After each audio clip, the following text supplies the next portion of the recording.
Mark Rogers TV back with you, continuing our series, talking to bloggers across the country, best wins in program history, or at least since they've been watching college football. And then, unfortunately, we got to go to the downside and the worst losses. I should probably be kinder and do the losses first and then bring on the guys to talk about the best wins to lift up the spirits. But we bring in Shane Roberts from Block U on the Utah platform on SB Nation. Shane, we're going to talk about those losses. Unfortunately, we got to bring you to this topic. College football fans being very passionate.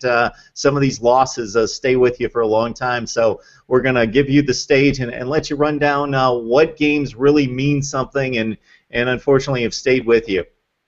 Sure, yeah, and prior to the Urban Meyer era, there were quite a few losses that kind of stacked up there of various kinds. So really, since the golden era of Utah football started, there's been really a lot of painful losses. I'll start in 2006 with the finale at home against the rival BYU. BYU had a really good team that year. They actually jumped out to about a double-digit, probably about a 14-point lead. Utah storms back. At that point, Utah actually had won 4 consecutive games in the series, so they were looking at number 5. And the fun thing always with that is you can always say, you've shut out their seniors, and the U seniors go out undefeated. That was Eric Weddle's senior season, and he's basically a saint around Salt Lake City. Utah rallies back, takes the lead on a fantastic play call for a screen pass. With about a minute remaining, John Beck takes that BYU team down the field. I remember the play that a lot of people probably don't remember that pains me the most is Utah had them about 4th and, I don't know, maybe about 10 or 15 on the 50-yard line.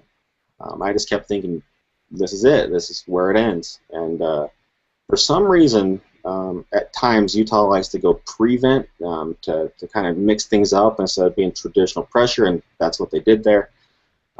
When they went prevent, obviously they scored. They converted that 4th down. I started to get a little bit worried. And then the play that most, depending on which side of the rivalry you're on, goes down in history. I swear it was at least a 20-second play. Final play of the game, John Beck running around in the backfield with defensemen chasing him all over the place. Again, similar kind of prevent, mentality. Johnny Harline sneaks out to the back corner of the end zone. Somebody loses him. Beck throws across his body, kind of like a fadeaway jump shot. It just ducks all the way to the other side of the field and lands in Harline's hands, and game's over, winning streak's over.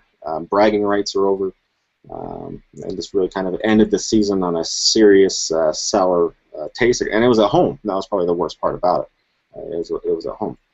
The next season, 2007, I'm going to go right back to that same game down in Provo at LaBelle Edwards Stadium. We actually have a better winning record there than they do, but this game went the other way, obviously. The 2007 season, we actually started out 0-2. Brian Johnson got injured against Oregon State, dislocated his shoulder. Matt Asiata, now of the Minnesota Vikings, broke his leg. Our best wide receiver tore his ACL against Air Force. It's just everything that went wrong could go wrong in that game, or in that first part of the season. We ripped off, I want to say, about 8 or 9 consecutive games up until the BYU game. Utah was playing severely handicapped just because Brian Johnson only was playing with one arm the entire season. It was a very hard-fought game down there in Provo. I still haven't seen it from beginning to end, just because I know how it ended. Utah took the lead with maybe a minute and a half, 2 minutes remaining. Same similar story. Utah has BYU pinned down deep in their territory on a 4th and 18. 4th and 18 comes. Max Hall rolls out. For some reason, Bryce McCain jumped off of Austin Collie for a reason that nobody knows, and Collie got behind him on that 4th and 18 play. Hall just lofted that ball up there. Collie caught about the 50-yard line.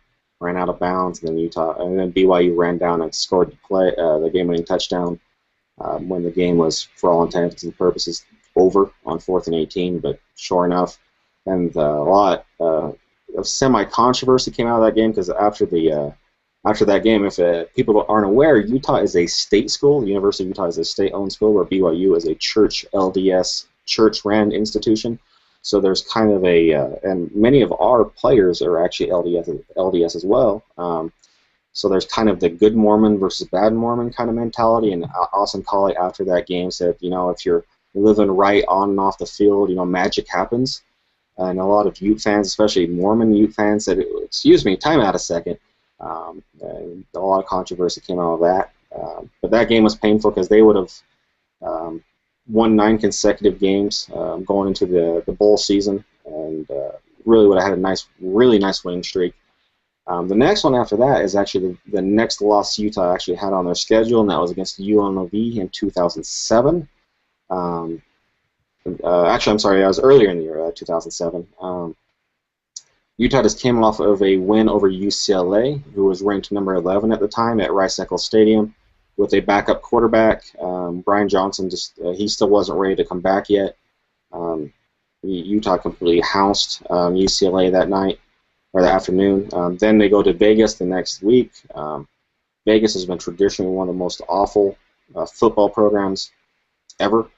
I was down there in Vegas. Who doesn't want to go to Vegas?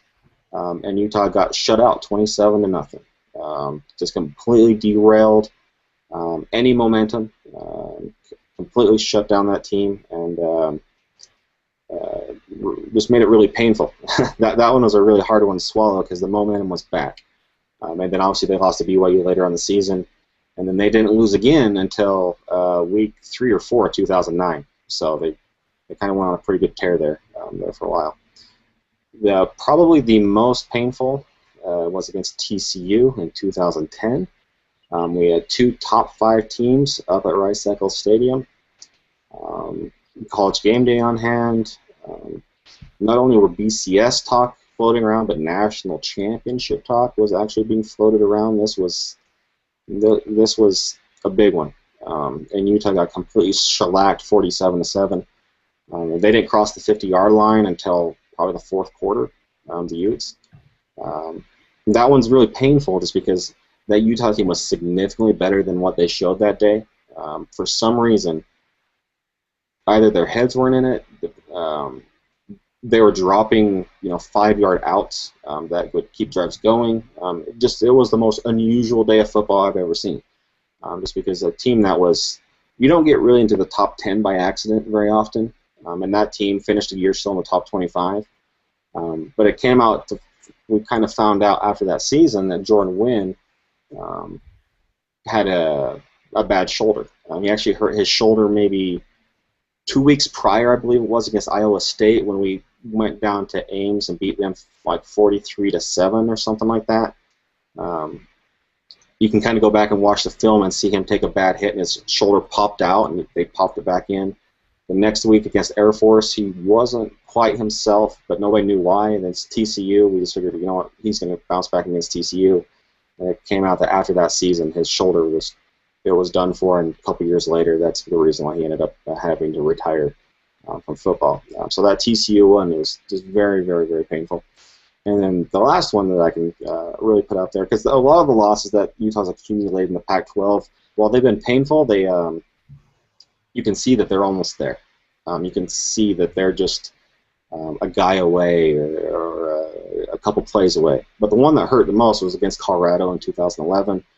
If Utah wins that game, they would have advanced to the inaugural Pac-12 championship game against Oregon.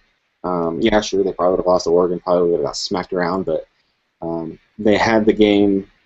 They controlled their own destiny, and they let it slide through their hands against a Colorado team that hadn't won a road game in, I want to say, about 2 years, 2 or 3 years. And they came to Rice-Eccles Stadium and beat Utah on that day. And Utah actually ended up missing. We only lost by maybe 3 or 4 points. I can't remember the exact score, but Utah missed 3 field goals that day. So Utah really let a massive opportunity slip through their hands, and Yeah, like I said, Utah probably would have lost to Oregon on that next week in a Pac-12 title game up in Eugene. But I'm kind of a believer of the any given Sunday or Saturday type of thing. Is crazy things happen, and if Utah could have snuck into the Rose Bowl for whatever reason, that would have been just, especially in their first year in the Pac-12, that would have been fantastic. But they lost to a terrible, terrible Colorado team. Yeah, and of course Oregon would have been a huge favorite, as you mentioned. But yeah, you want the shot. And if I remember right, that was a very odd season because USC was on probation. That was the really good USC team that finished 8th or ninth in the country with Barkley and Robert Woods and Marquise Lee and all those guys. And they beat UCLA 50-0. And UCLA comes off the field and realizes that they dropped into the Pac-12 championship game coming off a 50-0 loss, and there actually had to be a kind of an amendment, and I know this applied to Georgia Tech as well because they played in the ACC championship game at 6-6. UCLA went 6-6. And there had to be an amendment made to the bowl selection process to allow sub-500 teams to make it, to allow them to play in the Pac-12 championship game and still go to a bowl game. And actually, UCLA lost the bowl game and finished 6-8. So yeah, Utah was very close to playing that great Oregon team that won the Rose Bowl in a close game over Wisconsin. And we thrashed the UCLA team that year as well. That wasn't even a close game either. Utah almost beat USC that year as well. A lot of people don't remember that. We had a blocked field goal there at the end of the game to go into overtime. That whole season was very cool because it was our first year in a BCS conference. It's kind of the dream come true for a lot of fans that have been sitting on the outside looking in forever. We had a heartbreaker to USC, and then we shellacked UCLA, and that season was very strange. Everything broke Utah's way, and they fumbled at the 1-yard line, and they could have got in. But it is what it is. It's football. Well, I might be imagining things, but it seems like you speak with a certain disdain when you talk about BYU. So that's been a great rivalry, and unfortunately, that's not going to continue. Utah State, I've seen those games played in the past, but that's been an inconsistently scheduled rivalry. And Utah State, and I don't claim to be an expert on Utah State's football history, but very recently, very strong and stronger than they've been in the past. 11-2 a couple years ago, won another bowl game against a very good team this past year. So that would be a rivalry that I would love to see played as well. Utah State's a lot of fun. The funny thing with Utah State is they were terrible for just years. They actually went independent for a while, and things kind of fell apart. They had to find their way into a conference again, and then they built their way back up to the WAC, and now they're in the Mountain West. They really found respectability, and that great season you're speaking about, they were headed by Gary Anderson, Utah's former defensive coordinator. Gary Anderson is now that he's in Wisconsin, he's still a Ute. We all know that. He played center up here, so he's wearing red, but just not the right one. Yeah, Utah State's a great team, and the thing with that 11-2 team from Logan is that was they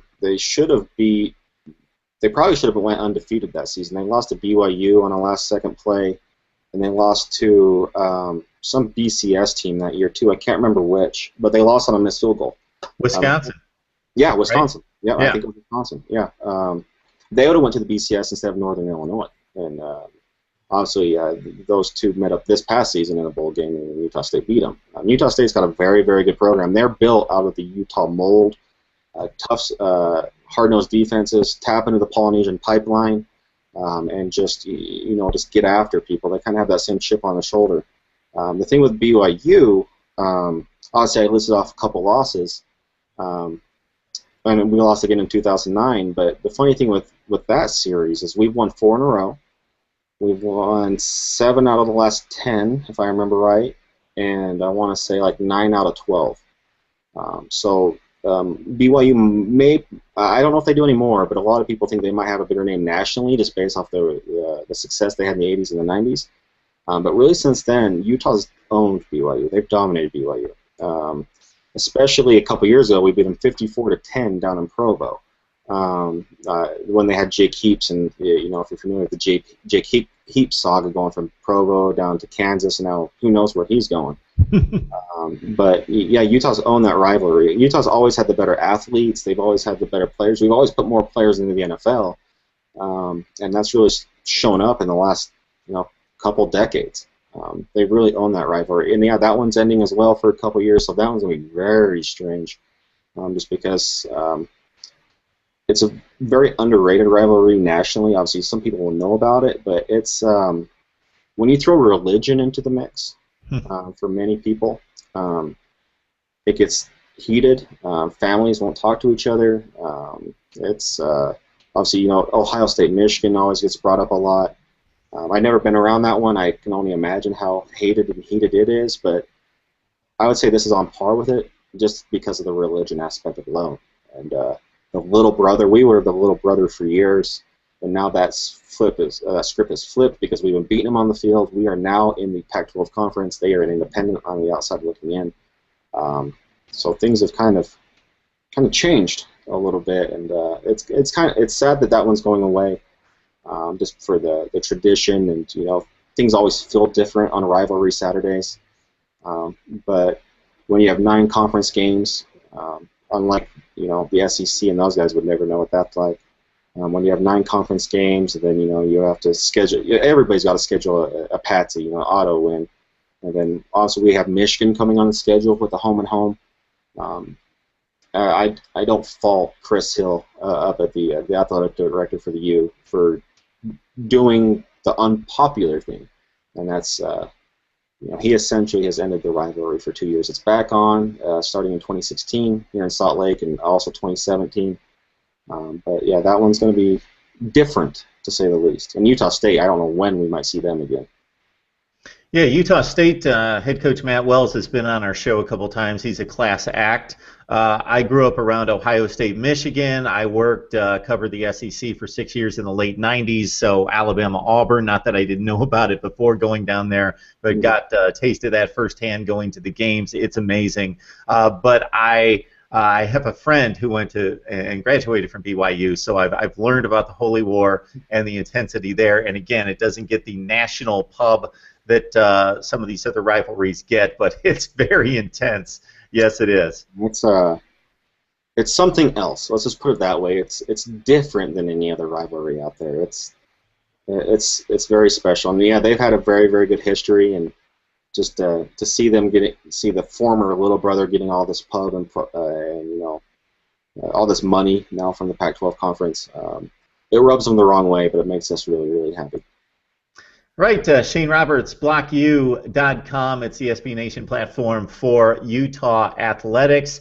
Shane, we've kept you on here for quite a long time talking about all sorts of things, so we appreciate you helping us out with Utah football with a ton of in-depth analysis. No, my pleasure. It was a blast.